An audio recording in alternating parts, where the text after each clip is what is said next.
Nigeria, that was averted. And we'll get into that conversation and more this morning here on the show. But, a man making an appearance here on the show with us here for the first time this week, he makes a return. Joshua Moses, good morning and welcome. Thank you for having me after putting me on the bench. Did we do? Something happened. The coach is away. How's your week been so far? Well, it's been very great and it's been quite stressful, but we're moving. Okay, it's good. We'll say it's been grateful because maybe we would have been in darkness right now, the whole nation, if it wasn't actually resolved quickly. Yesterday afternoon at midday, I saw the headline, that says that electricity workers want to go on strike. A lot of complaints, on their part, obviously. And then late last night, we saw that, it has been averted after 10 hours of them, giving that strike when they were going to go on indefinite strike. It has actually been averted. But let's take a look at, some of these issues every time that all is facing, especially this sector. A lot of complaints of some things as little as, not having personal protective equipment to, not being paid salaries, working conditions and all that. When are we going to go past all of this, ensure that workers get what they are due and they are treated well, especially with electricity workers who lack personal protective equipment? I don't think we will ever get out of it. That's just the truth. Until such a time when government agencies, private organizations start paying the cost for these infractions, and violations of human rights. Because let's look at everything they have itemized. These are clear violations of human rights. You're not paid from April till now. That's how many months you've not been paid salaries. From 2021 till now, you've not gotten PPEs and you are climbing pole, interfacing with transformers and other dangerous electrical equipment that my mind cannot fathom right now because I don't know. Yeah. They don't have operational vehicles. So are we telling me that this is not human rights violation? This is not against all labor laws? And are we also telling me that this is how a sane society should run? We saw what happened the other day where the fire service, couldn't do anything. When you watch those movies and something happens in less than 3 minutes, emergency response, their equipment alone will let you, even if you're in the fire, you will look at it and say, nothing will happen. I'm going to survive. Now in this case, somebody's father going to work knows that there's a certain level of tragedy that might happen and he will not return. Like the certainty is that he will not return, not that something happens and he's going to get help. And that what they are saying is without operational vehicles, they are the ones funding their transportation to certain projects, or they have to go inconvenience themselves to arrive at certain destinations. So it is also annoying that the strike was averted. Because what are you telling me? Did they buy PPEs? Whatever number of staff they are? This federal government meeting they had yesterday, was the money provided? Were the vehicles provided? Were the salaries cleared? What exactly happened? So somebody just went. Same person has been promising you. Same government has been promising you. After let's also not get something. Let's get something clear. From 2021 to 2025, budget has been passed. Monies has crossed through those ministries. So I believe some of these things were budgeted for. So what happened to the monies? Some of the people in this union, so the Nigerian Union of Electricity Workers or whatever, they're also part of the admin processes in these organizations. So what happened? When cases like this happen, nobody tells us the truth, including protesting unions and the government. It's just that maybe change in administration, this one wants to rattle somebody and then they start their own strike, and meetings like this happen and they say they call it off and somebody sorted out, and then another 2 years, maybe after the expiration of the current leadership of the union, this current government, we are going to still hear this same thing.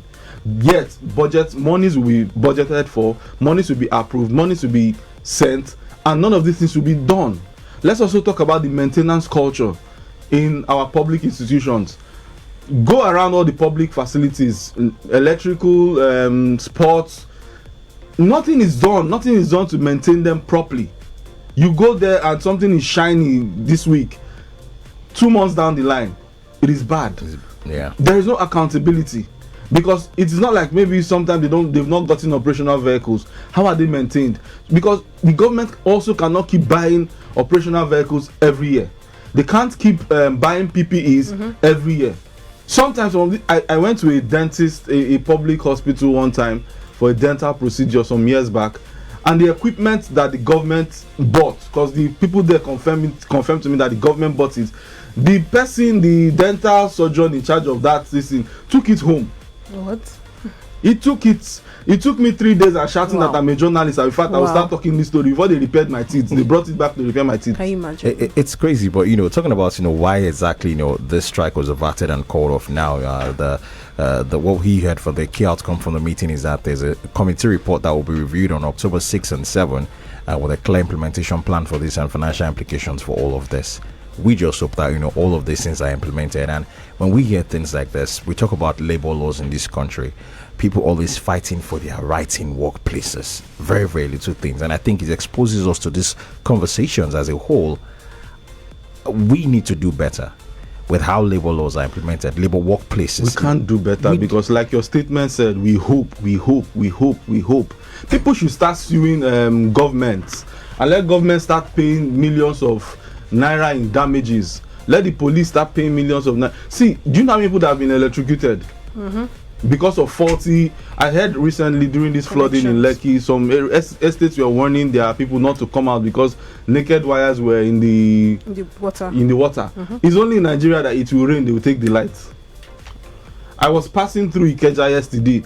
It felt like a maze. This game, the whole wires crisscrossing. I don't know what the wires were, whether they were electrical wires, whether they were telecoms wires. I know they are not telecoms wires, but it was an eyesore. Right. Again, budgets were passed for it. Am I saying that the sector is in the best shape? No, but at least the monies that are allocated, even you people there, because the government might send you money. Those of you in that sector are the people who disburse, and in Nigeria, you find out that the only money that is judiciously used are monies for conferences. Those same group now, if you say electrical conference in Geneva, all of them will go, the money will come out. But you see monies for PPE, monies for vehicle, monies for the things that concern their jobs day to day, that also affects them. It's either they don't follow the money, or when the money is not released, they don't cry.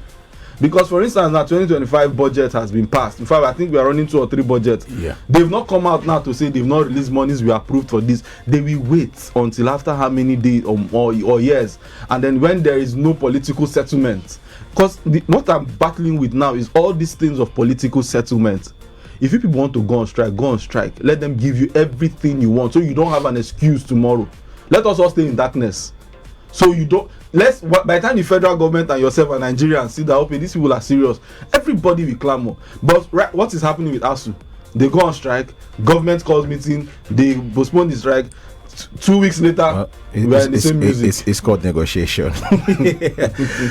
Why do you welcome a good morning to the show? It's Friday. Good morning, everyone. Good morning, Wadi. You see, that's why it's good to have quality all around your team. Joshua, thank you for the analysis, because I was listening. There was a bit of traffic here. Thank you very much. Although TCN don't have the right, they can go on strike, but they can't shut down the nation. It's a security issue, and it's a treasonable offense. So let people get that clear. Okay, sorry about that. So, but to clear what he's saying, I think the people that wants to go on strike, National Union of Electricity Workers, right? So that's the full value chain that actually wants to proceed on strike. But they can't shut the. No, they shouldn't shut it down. Joshua said a lot, but let's talk about a long-term solution to all of this. We need to avoid. We need to avoid. How many years are we talking about? Is it 65 years that is coming? Is it 65 years solution that we want to talk about? You know, I'm also coming to you with this. You're someone who has a lot of insight into this sector here in Nigeria, electricity. Now, when we talk about sectors that should be sacrosanct, where at least we can sit down and say, okay, these are working: health, electricity, anything that has to do with food in the country. If those three are actually viable and working well, maybe there'll be less complaints from the populace. You have a lot of insight into this sector. I guess I do. No, you guess you do. We know you do. Long-term solution. Yes. Let's follow the process. Let's build institutions the way they were. Systems need to continue to work. Like we continue to say, it's not about Onome or Wade or Joshua or Ini. It must be about the system and people walk through this system. And like he said, and rightly said so, all these members of the union, these monies for the unions are deducted from the people who work for these organizations. But those deductions get done every month. But the monies to buy the PPEs are not there. So what exactly are you talking about? Is it that you don't know that these monies have been budgeted for, or when the budget for this, or when the budget is passed, or you are not part and parcel of the budget, or it's just the Ministry of Power that decides what comes and what doesn't go? Of course no, that's not how budget processes work. So if institutions don't follow the process they are meant to follow, then we have a problem. And until we go back to that basic of following those processes, then we'll probably, and by then probably be dead. 65 years from now, we are probably even worse than where we started from. Okay, I think before we actually get reactions, we just have to piggyback to yesterday where we took a story on article, a supposed love letter to Yoruba people. His camp has come out to deny actually and debunk those statements that came out through a media consultant called Kola Johnson. They said that it did not come from them. That person is not on working with the team. But this is what I would say. Also, 8 days ago, the said Kola Johnson also released something on behalf of Article, saying that tribalism is what is hindering progress in Nigeria. At no point did that team debunk that statement that came out 8 days ago. But this one, they are debunking it. I'm not saying anything. I just said I'm going to leave it right there. Who is this Kola Johnson? I'm just going to leave it right there. Let's get your reactions right now on the show. All right. You can call 0700-1051-1051 or head to WhatsApp 0909-916-4403 or join us on YouTube or Facebook at City 105.1 FM. Hello, good morning. Morning, gentle people. How are you guys doing? Well, good morning. Jonathan is my name. Welcome, there is a Jonathan. certain headline, if I have to deviate it. There is a certain headline that you read in it. Yeah. It said after 20 years, is it 10 years, oil investment? Yes, after 10 years, oil investment flow again, says FG. Yes, I immediately you said it. I went to my phone, I googled it out. So Lokobiri is telling us trash note as far as I'm concerned. Just yesterday, I also read somewhere that we are importing crude. And they were stressing it. What Dangote is facing to import crude into this country. They are also stressing it that in the last how many years, all the oil that we are packing, they are using it to settle one thing or the other. I read it just early morning, this morning. And he is there in the United Nations brainwashing us. Okay, after all this oil that we have as a country, if you allow the international people to come and invest, we are citizens. What are we benefiting? Is this something? That's what he's telling us. I wish we take that story. As far as I'm concerned, he's talking trash now. It's just encouraging international community to come invest. Why we the citizens are suffering? We have oil and we are suffering. They will repeat very, very, very soon. Thank you. Thank you, Jonathan. 0700-1051-1051. That is the number you can call right now to be a part of the show, or drop a message on WhatsApp 0909-916-4403. Hello? Good morning, Madam Amy. Good morning. Good morning. Good morning, Uwade, and every other person in the studio. Good morning, sir. Good morning. Welcome. What's your name, please? And where you Pastor calling from? Ladipo. Good All morning, right. Pastor Ladipo. Welcome. I'm calling from Orile in Sarigom. All right. You know, sometimes when you look at Nigerian situation, you will just think of one mass. They call it almighty formula. Because sometimes when they start telling you, you can't even understand. You will see a situation where a government has money for propaganda, yet they will not have money, like your analyst said. When there is money to go for anything outside the country, the money will be made available. But anything that concerns what will make them to be effective, it will not be available. Is this not witchcraft? Who has bewitched us in this country?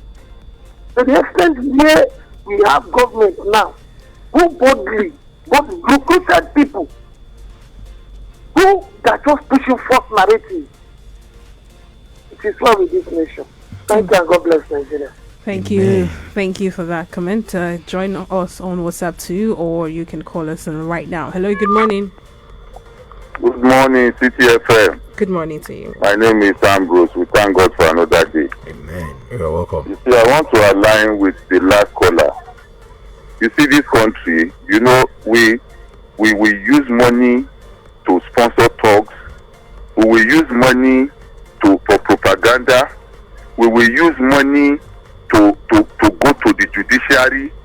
But all of these monies that we use is enough to, elevate this country. But no, we rather prefer that we use this money negatively.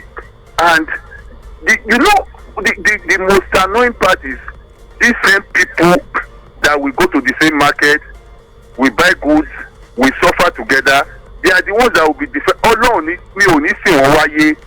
I will not escort them to this life. I will say the truth, no matter what it is, because there is no alternative to good governance all over the world. God bless you. Okay, Amen. Thank you. Hello, good morning. Hello, good morning. Hello. Good morning. Can you move away from your radio set, please? Good morning. I will bring order immediately. Okay. The name still remains Prince YS. Calling you from Oshodi, the city in the center of the universe. More blessings for all of you. Your management, and may God bless my country, Nigeria. Amen. Now, number one, I want to commend Mr. President for giving that to go for the national work and the national work. Yes. And I want to go in land, that place. If they need sand and they can't get that in that environment, they will come to my state and also take it so that they are fill it up. Every Ogboni people must enjoy what we are taking from them. The coastal road must continue to reach that area because Nigeria must be developed. Mr. President, please and please develop that area. I don't tell any that area alone, but they deserve special attention. And finally, I want to greet the people of Ibadan land to this that ceremony. The Oba of Ibadan today, former senator, former governor, and the Oba, the eternity come. I hope Baba don't be there today. And if you're there today, you remember the day. You remember that much government. Come on to you, my people in the studio. All right. Good morning. Thank you. 0700-1051-1051. You can still be a part of this. Hello, good morning. Yeah, good morning. Good morning to everybody in the studio. Good morning. Welcome. Banjo Saj is my name. Good morning. Oh, no, I feel like calling you out this morning, but I think I will spare you. You know why? See, yeah, you are right by telling a caller that there is no attack or no other caller or personal opinion. But every day you don't protect me. Like even yesterday, I called the commissioner of environment in Lagos. It's obvious. I even mentioned that he said on top of the bridge that that's a public toilet. I said, look at it, tomorrow yesterday. Come to father. Come to know the person man. The place no go that flooded with 3.1 trillion budget. And a caller, as usual, called and started trying to attack my personal opinion. You did not. Nobody attacked your personal opinion. Okay. You want me to mention the person? I said he called and said that the commissioner of environment is doing well. Nobody should say he's not doing well. No, that was not your personal opinion. He attacked. I don't want to mention his name. Every day, okay. By next week, you will know what I'm saying now.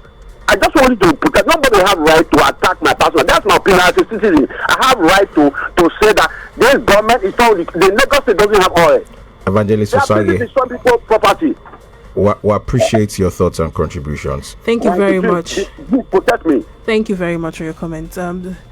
Let's take a look at messages here on WhatsApp. Let's go to WhatsApp. 0909-916-4403 is the WhatsApp number. You can join the conversation on WhatsApp. Right, Adigbo Igadi says, just as many Nigerians have dual citizenship, same way goes for politicians with dual political partisanship. And if the ADC board is demanding these new members to denounce their previous political party's membership, I think that's a good step. Okay. All right, this is from Felix. Felix says, the discos are now private enterprises. They are just after money, nothing more. The owners don't really care. Government must move to curb excesses and carefree attitude.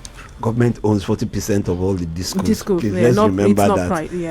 Entirely private. It's not entirely private. All right, Steve O'Ferry says, on the request for Nigeria to be a member of the Security Council, no problem, but can the Vice President be asked to define what security really means and how well himself and his party are providing security in the country. The country is faced with terrible security situation, with the whole world watching us and hearing stories about after stories from the government. Have we ever heard of a country like Saudi Arabia begging for international attention like we do? They're using their wealth to develop the country, and citizens attracting the admiration of bigger nations. And on the Ogoni 4 posthumous conferment by the president, I pity anyone who doesn't understand what he's looking for. It's just a second scene after making Fubara. Okay. Thank you very much for your thoughts and contributions so far on the show. At this point, we just have to wrap it up here today on the show. Wade, thank you very much for being here. Thank you, Wade. Thank you for Joshua. having me. And happy birthday to me in advance. Happy birthday. On Sunday. Okay. Happy birthday to you, Wade. Just, where's the turkey and the booze? That's what we're going to ask. Where's the location? You and your colleagues, you owe me something, but we'll get back to off. Joshua, thanks for making it here today. Thank I you, know it wasn't Joshua. easy coming here today. We had a conversation earlier, but thank you for making it down. Thank you so much. All right, City Press is back on Monday. We appreciate all those who have been part of the segment this week. We're back here on Monday again on Breakfast in the City at 7:30. Do join us then, once more for your thoughts and contributions. This is Breakfast in the City on City 105.1. We run the city. I'm Aname. And I'm Ini. Sports City comes up next as we review. Know what to do. Like, share and subscribe.